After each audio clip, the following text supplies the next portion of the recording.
Chapter 5. Someone's watching over me. Carrie and May were already gone by the time Raymond brought me home. Aunt Sarah said they had just left. Carrie waited as long as he could, but he felt sorry for May. He told me to tell you that he's taking her to the Sea and Shell on Commerce Street, and if you came home early enough to join them. How was your visit with Belinda? She asked, but looked away quickly as if she didn't want to hear my answer. It was nice. She's very sweet, I said, even if she is confused about events and time. Jacob asked me to make my meatloaf for dinner tonight, Aunt Sarah continued, as if I hadn't said a word. It's one of his favorites. She laughed, her laugh sounding as fragile as thin china. He says I prove the old adage that the shortest distance to a man's heart is through his stomach. He says he fell in love with my cooking first, and then he ended up and saw there was an angel in the kitchen. Uncle Jacob said that? I asked skeptically. Aunt Sarah heard a note of doubt in my voice. Oh yes, she declared. When he wants to, Jacob can say very sweet things. I guess he hasn't wanted to for a while, I muttered. Aunt Sarah, did you know my grandmother before she was sent to a rest home? Aunt Sarah's smile faded quickly and she turned away. Not really, no, she said. I mean, Belinda was always different. Jacob thought it was best that we didn't have much to do with her. Why? Because Grandma Olivia wanted it that way, I said pointedly. It's better not to say anything if you can't say anything nice about someone, Aunt Sarah lectured. Oh, I forgot. Could you pick up some garlic for me on the way home? Here, let me give you some money, she said, hurrying to her cookie jar. It looked more as if she were fleeing from my question. I went upstairs to change into a pair of jeans and a faded gray sweatshirt with our high school letters on the front. I put on a pair of sneakers, too, and then went running down the stairs, hurrying to catch up with Carrie and May. Aunt Sarah was waiting at the front door to hand me the money for the garlic. Thank you, she said, but she didn't move out of the way. After a moment, she lifted her eyes and said, Laura liked Belinda. It was as if guilt had been buzzing around her head like a bee in a jar, threatening to sting if she didn't open the lid. She did? She even went to visit her at her home once. She lowered her voice to a whisper even though there was no one else around. Olivia never knew, but Jacob found out and he was very upset for her doing it. It was one of the few things he got angry at Laura. She promised never to go again, and that was that. Why was everyone so mean to my grandmother? It wasn't that they were mean to her, dear. She was... what? Telling horrible lies. And lies are what Jacob says they are, like termites. They get into your moral foundation and tear you down. Only sinners have a reason to lie. Then Grandma Olivia might be the biggest sinner of all, I blurted, and Aunt Sarah's face nearly collapsed with shock. She turned white. If Jacob ever heard you say such a terrible thing. Don't worry, Aunt Sarah, I won't say it again. If you can't say something nice about someone, don't say anything, I reminded her. Yes, she nodded. Oh dear, she chanted as she returned to the kitchen.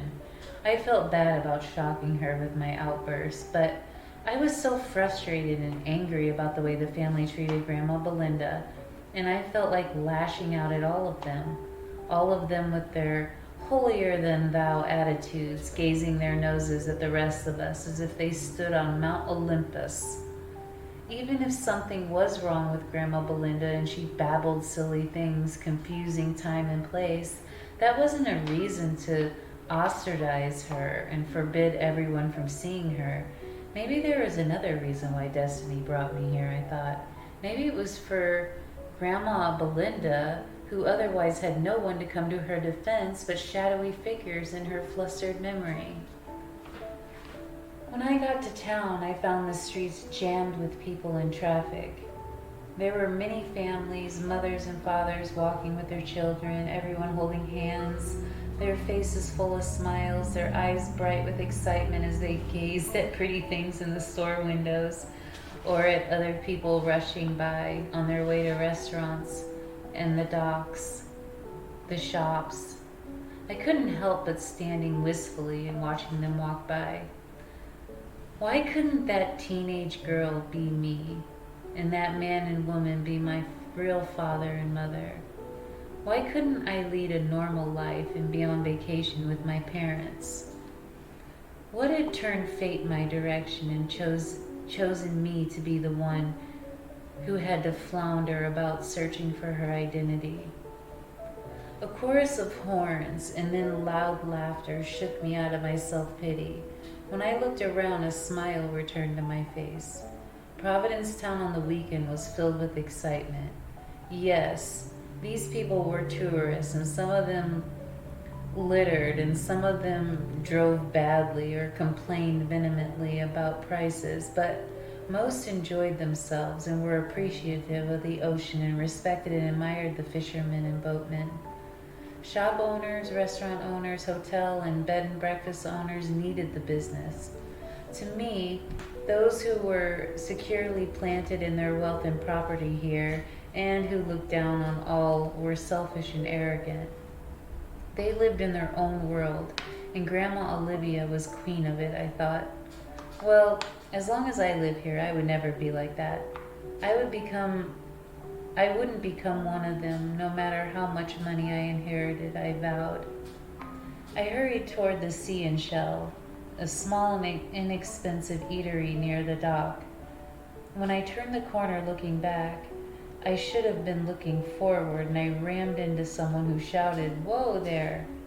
I gazed up into the eyes of a very handsome and distinguished-looking man I knew to be Adam Jackson's father, T.J. Jackson, one of the most prominent attorneys in Providencetown.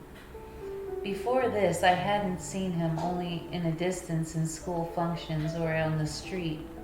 Whenever he saw me, he looked at me with a very pensive look on his face. I thought that was because something Adam might have told him about me, something nasty, of course. Adam, his sister Michelle, and his mother, Anne, and a very attractive brunette who was just as tall as her husband, stood directly behind Mr. Jackson. But Michelle grimaced with disgust, her shiny braces glittering on her teeth, making her mouth as mechanical and cold-looking as her brown eyes. She was 13, going into the 8th grade, and from what I last heard, just as snobby as a skunk. "Well, hello," Mr. Jackson said, widening his smile when he recognized me. "I'm sorry," I said. "That's all right, no harm done. Where are you heading to in such a hurry?" "I'm late. I have to meet my cousins for lunch," I said, avoiding Adam's gaze. Ever since that time on the beach and the subsequent fight Carrie had with Adam in the cafeteria, we had little to say to each other. He had graduated and was off to college in late August. He told me he would become a lawyer like his father, although he didn't seem to have any great passion to be an attorney. He was doing just what was expected of him. I'd never really been this close to his mother before. She was a very pretty woman with big green eyes and a nose and mouth so perfectly shaped she could have been a model. She reminded me a lot of Mommy because she had the same high cheekbones and elegant neck. I wondered if she'd ever wanted to be a model too. She didn't smile, so much as a soft and friendly look in her eyes and mouth. "Well, if you're too late, you're welcome to join us for lunch," Adam's father offered. Michelle shifted her weight to her other foot and swung her eyes toward the sky with a grunt of annoyance. "Thank you, but I'm sure that they're waiting for me. We're going right in here," he continued and pointed at one more expensive Providencetown restaurant. "Come right back and join us if you missed them," he insisted. "Thank you. I never had the opportunity to tell you how much I enjoyed your fiddle playing at the variety show," he said. Wasn't she something, Anne? Yes, she was, Adam's mother said with a small smile. A very nice surprise. How's your grandmother these days? I haven't seen her in quite a while. Adam's father continued as if we had all the time in the world to waste away. In truth, only Michelle seemed impatient and bothered. Adam continued his self-satisfied smirk, enjoying my discomfort. His mother looked patient and very friendly. She's very well, thank you, I said. Well, perhaps we can treat you to lunch another time, Adam's father said. I gazed at his soft blue eyes and gentle smile. I didn't know whether lawyers could turn on the charm off and on at will because of their work, or they just did it in court before the juries. But he seemed so sincere and warm, I almost wish I could have lunch with him. It's the least we can do to show our appreciation for the fine performance you gave, he added. Don't stop playing that fiddle. I won't, thank you, I said and hurried away, confused as to why he seemed so interested in me. It was hard to believe that someone as nasty as Adam came from such nice parents. Carrie and May were just finishing their sandwiches when I arrived at the Sea and Shell. Sorry I was late, I said as I went to their booth. I didn't know Grandma Olivia was having Raymond bring me to her after the visit. An interrogation. Interrogation? An inquisition is more like it. Oh, I just thought you decided to stay and have lunch with Belinda. I didn't eat lunch anywhere. Grandma Olivia didn't even offer me a glass of water. Carrie shrugged. That's Grandma. Go on and order. We'll wait and watch you eat, Carrie said with a smile. Don't let me forget to bring home garlic for your mother, I said, as I chose a sandwich from the menu. Then I told him about my literally bumping into Adam Jackson's father and family and how Mr. Jackson practically insisted I join them for lunch. Carrie's eyes grew dark with the mention of Adam's name. Figures he'd want to show off. He's always like that, Carrie said, like father, like son. How do you know what Mr. Jackson was like when he was younger, Carrie? I asked, wondering about the venom in his words. He went to school with my father and your stepfather. Dad told me about him. He was always spoiled, arrogant. That's just the way the Jacksons are and always will be. He didn't seem to be that just now. Well, he is, Carrie insisted. They ought to be known as the Snobsons and not the Jacksons, he added. Whenever he got angry, his ears would turn red at the edges. They were that way now, so I dropped the subject and began talking about Grandma Belinda instead. I had to remember to sign as I talked to May, so she wouldn't feel left out. I didn't sign everything, of course. Carrie shook his head with disbelief when I described what Grandma Belinda had said happened between her and Grandpa Samuel. I never knew any details, but I knew she was saying outrageous things. Now I understand why Grandpa Samuel wanted me to come to him with any questions, I said.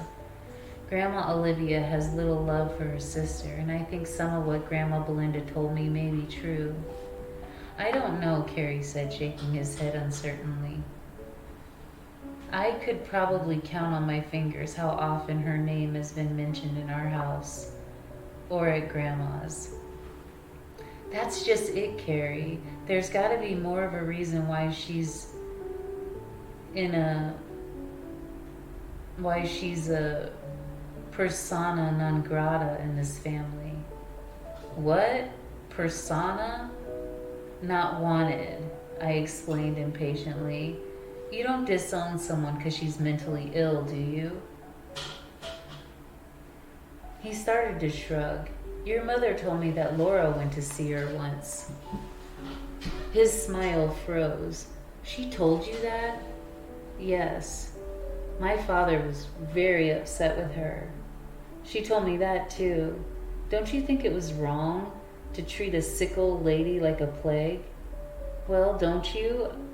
I pursued when he didn't respond. May was signing question after question, but I didn't turn from Carrie.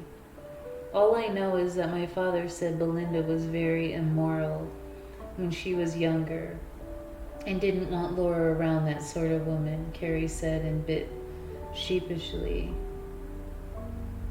I'm sorry. Your father infuriates me, I wailed. Carrie laughed. He does. What makes him so high and mighty? Isn't there something in the Bible about judging others? Judge not that ye not be judged, Carrie said, nodding. Well, he shrugged. Tell him what, he said. Tell him that, he said. I will, I declared, amazed at my newfound conviction to stand up for my poor defenseless grandmother.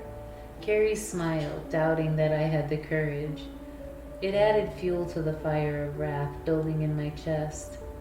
He glanced at May, and then he leaned toward me. When you're angry, you're about twice as pretty as you are normally, and that's a lot, he said. His words brought a different shade of crimson to my cheeks. My thoughts became jumbled and confused, and when I realized that those words could have such an effect over me, I looked away quickly, not knowing whether I should cry or laugh at the turmoil that raged in my heart and my head. After we'd gone to the supermarket and bought Aunt Sarah garlic, we headed home. There wasn't a cloud in the afternoon sky. The ocean looked soft and inviting with the sunlight glittering on the waves. Carrie talked again about his desire to build real boats. He was full of ideas about how to customize them. When Carrie talked about his dreams, he became a different person, more confident and intense. However, I worried Uncle Jacob's tyranny would slowly crush the hope and life from him. If your father really cared, he would want to see you turn your dreams into reality, I said. But he continued to make excuses for Uncle Jacob on the basis of family and tradition.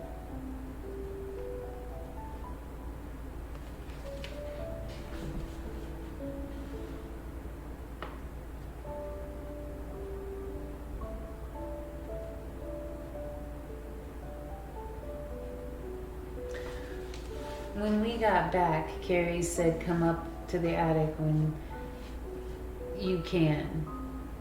I have something special to show you, he added. May didn't seem unhappy that Carrie wasn't accompanying us, and she looked as if she wanted to be alone with me as soon as we reached the seashore, and I saw why. She began to ask me questions about my life in West Virginia and boyfriends that I had. When I asked why she wanted to know, she told me that she had a boyfriend. What? I laughed, and we sat on the mound of sand, and she explained how she'd been partnered with this boy at school for different tasks, and they'd grown to like each other. On Friday, when no one was looking, he leaned over and kissed her on the cheek. She was so excited about it, she confessed, and she hadn't washed her face since. I started to laugh, but saw how serious and intense she was about experience, and instead turned my thoughts to the first time a boy had kissed me. Did Carrie ever kiss you? She asked. Apparently May, although deaf, was not blind to the attraction between Carrie and me, and how we looked at each other, and how we spoke and touched each other in ways that she knew were significant. Now that it was my turn to blush, and worry that others in the family had noticed as well. We're just good friends, I said quickly, without really answering her question. What's your boyfriend's name? I asked, desperate to change the subject. Larry. Were you ever in love? She signed quickly. I've had crushes on boys, I told her, but I don't think I've really ever been in love. How do you know when you're in love? She asked. It's not an easy question to answer, I told her. When you have a crush on a boy, you can't think of anything else. You write his name on everything and you walk around in a daydream and act so silly, and people say that you're lovesick. Sick? She lost her smile. Do you have to take medicine? She asked. No, I said, laughing. Then I realized I had been brought up with doctors and nurses and medicine most of her life. The word sick only had one meaning to her. You're not actually sick. You're just doing silly things all the time. That made her thoughtful for a while. Then she looked around to make sure that no one was near before telling me that something was happening to her, and that's why she was so worried when I mentioned sick. What do you mean? I asked, concerned. She was still for a minute, then unbuttoned her blouse to show me the rise around her nipple.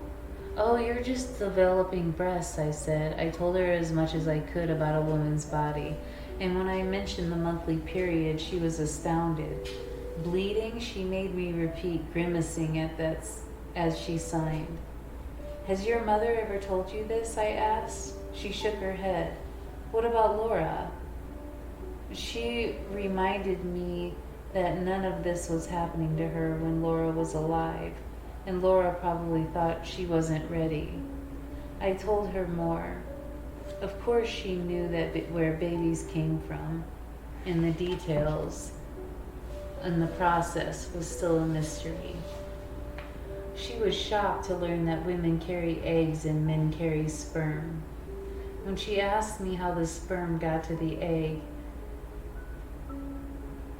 I hesitated, wondering if I should be the one to tell her. Why hadn't Aunt Sarah had a mother-daughter talk yet? How long did she think May would remain a child?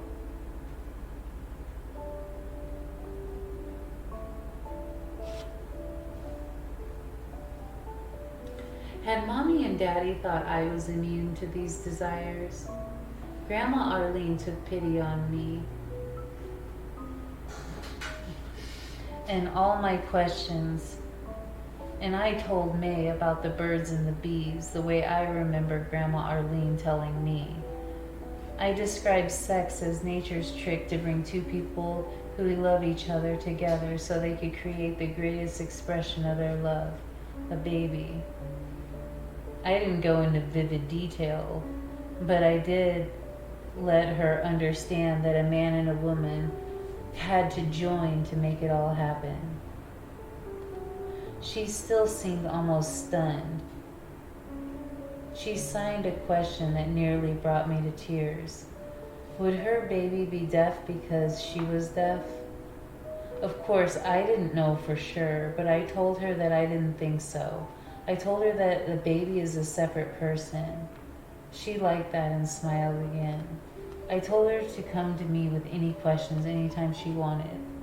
She looked at me seriously and made signs to indicate that I'd become her older sister. That did bring tears to my eyes, and I hugged her. And we got up and resumed our search for seashells. As May and I walked along the beach, I now saw her as more than just a little girl. Sooner than Aunt Sarah expected, May would become a young woman, a very pretty and sensitive young woman, whose deafness made her even more softer and more gentle than most. She would search for someone to trust, someone to love her deeply, and he would have to be special, I thought, because she was so special. When we returned to the house, May went to her room to put away her seashells, and I climbed into Carrie's attic. As soon as I stepped through the trapdoor, I saw him hovering over his new model boat. Feeling like a spy, I stood there very quietly, watching him concentrate.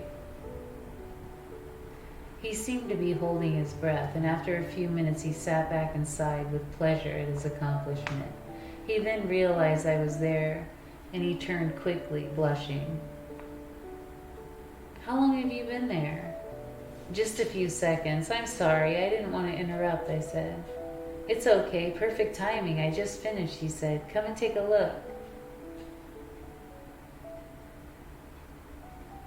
I stepped closer and gazed at the beautiful sailboat he'd been working on, and he had just painted Melanie on the hull. Surprised, I looked up at him. It's for you, he said. Really? Oh, it's beautiful, Carrie. The engineering of its shape is my creation. If you look closely, he said, you'll see the two people inside the cabins. That's us. I leaned over and peered through the cabin window. There was a tiny man and woman standing beside each other, gazing into each other's eyes. It was so precious, I said softly, my breath catching in my throat. After it dries, I'll bring it to your room, he said. You can keep it on your shelf by your bed. Thank you, Carrie. I'll always cherish it. Did you ever give anyone else a boat you made? I asked. Curiosity had gotten the best of me. I should have smothered the question, for I saw that it brought some unpleasant memories. I gave one to Laura once, but she didn't think it was that special, he said, turning away. She was seeing Robert Royce then. I didn't see it in the room, I said. That's because it's not there. Where is it? Floating someplace in the ocean, he said dryly. Where's May? Organizing her new seashells, I said. Good. She told me she has a boyfriend, I told him. What? He smiled. A boyfriend? Our May? Yes, really. There's a boy at school who likes her, and she was full of questions about boys and love. Did you have any answers? Some. She wanted to know how, you're in love, I told him. A small smile crossed his lips and a twinkle came to his eyes. What did you say? I told her I don't know for sure. It's different for everyone, I said, trying not to meet his eyes. Then she wanted to know how babies are made. Apparently your mother hasn't told her anything. What did you tell her? The truth, I said. Not in great detail, of course, but the basics at least. She's becoming a young woman. It's time that she understood what's happening to her body and what could happen, don't you think? I can't think of anyone I'd rather have tell her about it, he said, after a moment's thought. Your mother, that's who, I countered, but he shook his head. He continued to stare at me with his eyes glimmering.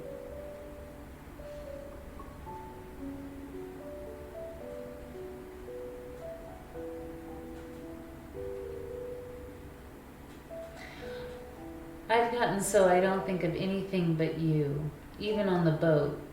I'm dreaming of you and forgetting to do things. Yesterday I wandered around for 20 minutes forgetting why I had a wrench in my hand. Dad thought I was sick. Lovesick, I laughed, and he pulled back as if I shot him. Yes, lovesick, he said with a sneer. I guess I'm not sophisticated as Adam Jackson. He stood up, pulling his hand away from mine as if he'd been burned. Carrie, I was just kidding. What do you think? I'm acting like an 11-year-old? He asked, astounded. No, he shook his head and turned away. Carrie, I'm sorry, really. I didn't mean to insult you. He sat in his chair and sulked. I got up quickly and went to him. I'm sorry. And I kissed him on the cheek. He took a deep breath. I guess I'm just nervous, he admitted. I don't have much experience with women. Nor do I with men, I said. So we've got to be kind to each other, gentle, loving, and most of all forgiving, I added. He liked that, and his smile was warm again. I forgive you. Now, where were we? He asked. and he put his arms around my waist. Maybe I should have you tell me how babies are made too, he kidded. I'm not sure I've got it right. I doubt that, Carrie Logan. He laughed and then stood up, tightening his embrace around me.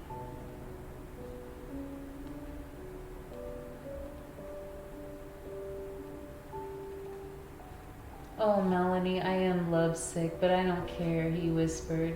I don't care if I die of it.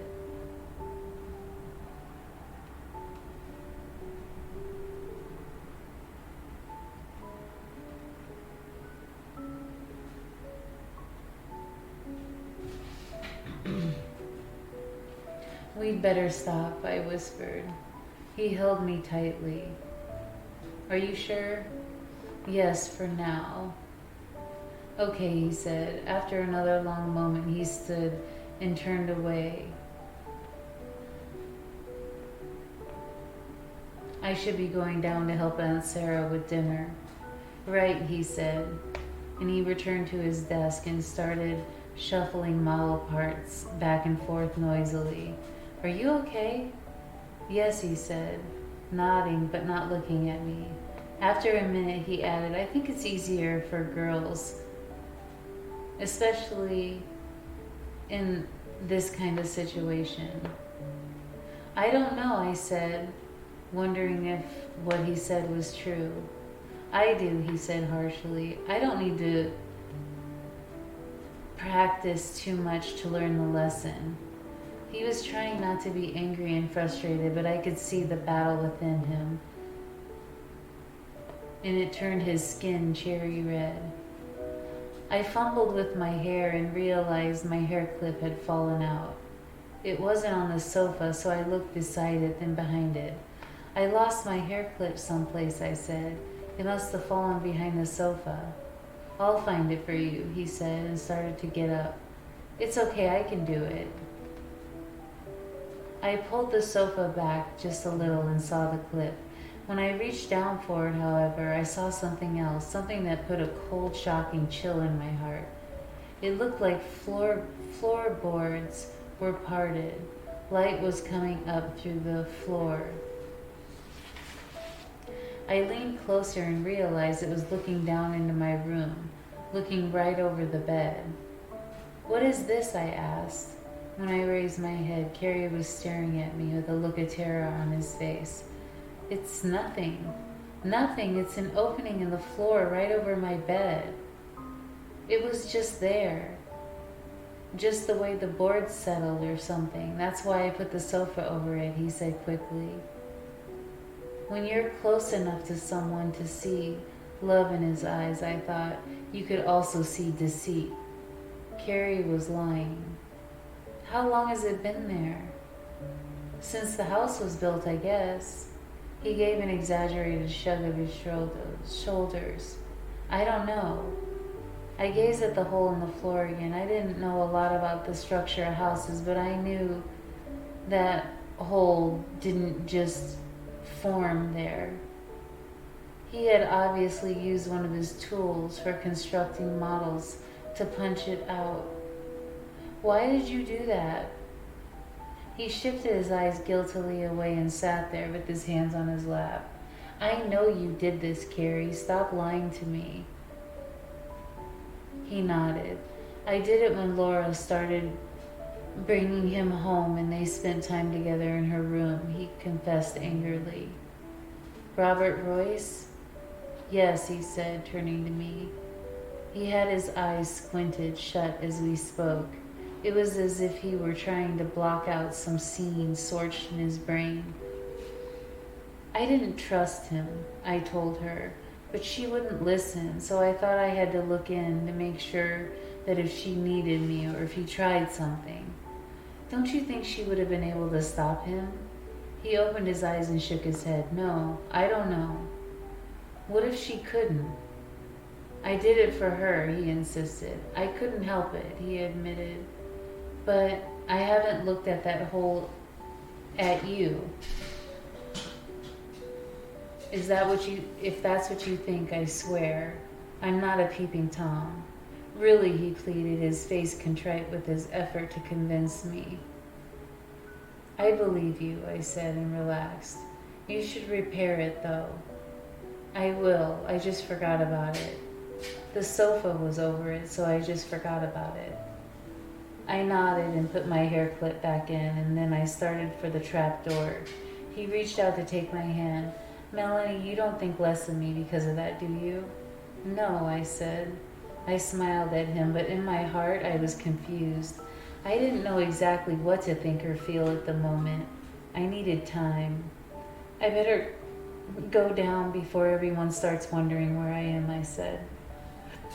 Maybe we'll take a walk after dinner or something. Maybe, I said. I nodded at the work table. Thank you for the sailboat. He smiled and watched me descend.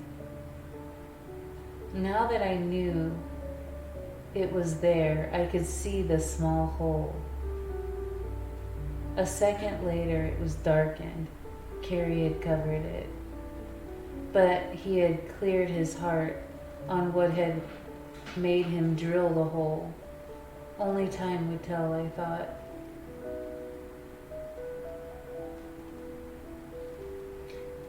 What had he seen down here, and what had it done to him, I wondered. How confusing and wonderful, exciting, yet frightening sex was, I thought. I didn't tell May, of course, but I could see that she was the greatest mystery about ourselves. It impaired us and made us do creative things, yet strange things and weird things. May had turned to me for answers on the beach, and answers that I had no idea where I would find. In a real sense, she and I were orphans. She had a mother who refused to acknowledge her needs, and I had no mother to help me with mine.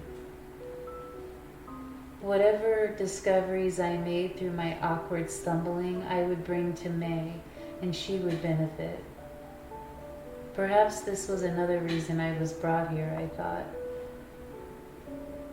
But all these good plans and good intentions were soon to be shattered.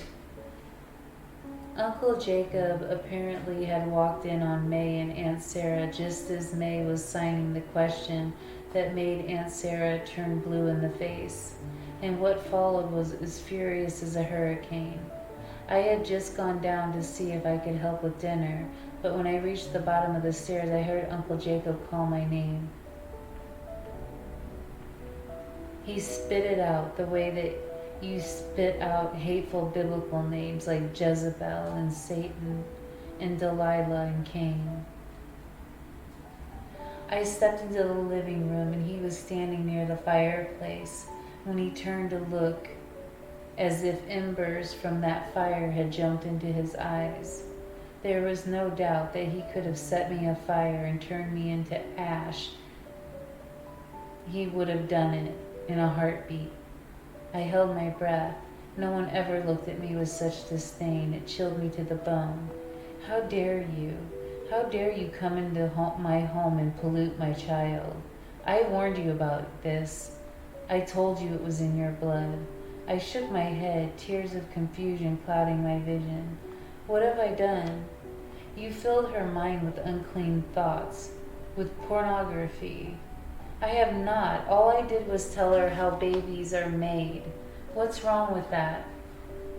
She's old enough to know these things now, and you and Aunt Sarah should be telling her more.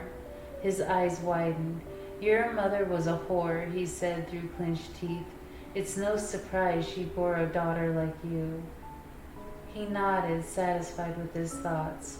The old sayings are full of truth. The apple doesn't fall far from the tree. I forbid you to talk to May on this subject. Do you understand? I shook my head defiantly at him and recalled the biblical quotation Carrie had given me at lunch.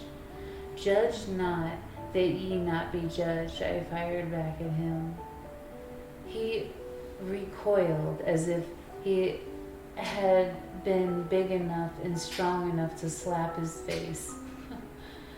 His mouth moved, but nothing came out. He backed up a bit and waved his finger at me, but not as firmly with as much confidence as before. "Just mark my words," he said, and turned back on me. I spun around just as Carrie came down the stairs and was crying now, the tears streaming over my cheeks. "What's wrong?" "The high and mighty Logans have spoken again." I spit through my teeth and charged up the stairs. "Where are you going? It's dinner time." "I'm not hungry. I'd rather starve than sit at the table with him anyway." I cried and went into my room, slamming the door behind me. When I stopped to take a breath, I saw that Carrie had put the beautiful sailboat on the shelf. I went to it and wiped my cheeks, and I stared at the tiny parts, the two people inside the cabin looking happy and in love. "No wonder Laura got into that sailboat with Robert," I muttered. "She wanted to get away from here, get away from all this." They did, but they died to do it, I thought. I looked at Laura's picture on the dresser. "Did you know what would happen to you that day, Laura? Did you deliberately sail into that storm? Maybe you were running away a lot more than they knew, or maybe you had seen something beyond the darkness, something more attractive and full of more hope. I wish I had known you, then maybe together we could have confronted the Logan misery." I went to the window and gazed out into the ocean. The horizon seemed to mark the edge of the world. No wonder people believed you could fall off if you sailed too far. Tonight I wish I could do that. I'd rather take my chances in another world and escape the misery, the sadness and deceit, and the loneliness I found in this one. Almost 2 years before, Laura had stood in this window and looked out at the dark horizon. Did she see an answer? Did she see hope? "I wear your clothes and I sleep in your bed, and maybe, just maybe, I dream your dreams, Laura. Do I?" Answers, like wispy clouds that drift past the stars, lay beyond my reach. I gazed up, tantalized, tormented, feeling more and more lonely and afraid of what tomorrow would bring.